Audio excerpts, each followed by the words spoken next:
G'day folks, I'm Angus McFarlane coming to you here from the Sydney Harbour Swim Classic, where tonight's player Ian Kiernan is about to open. This is the 18th clean-up event, and we're urging all Australians to turn out and do something to support clean-up. So after you swim, you might be able to do a bit of cleaning up. Ian Kiernan was inspired to start Clean Up Australia by seeing all the rubbish in the ocean when he was an oceanic yachtsman.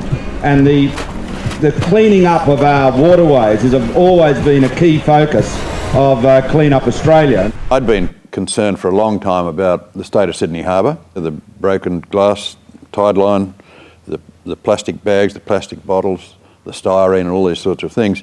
So Clean Up Sydney Harbour, the concept was born. I went and I spoke to friends, and those friends were generally in the communications business.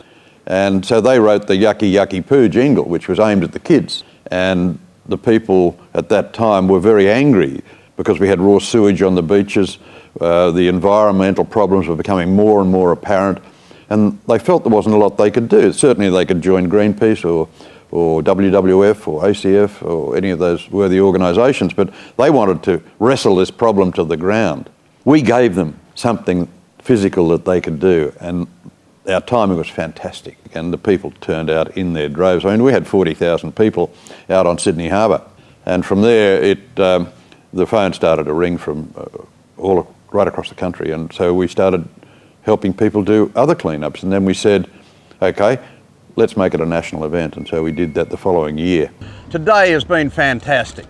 We estimate, even at this early stage, that we may have as many as 1 million volunteers out there, and that clearly demonstrates that Australians are caring more and more about the environment. I just wanted to remind all of us that there is not a single Australian out there that can't do something about combating climate change.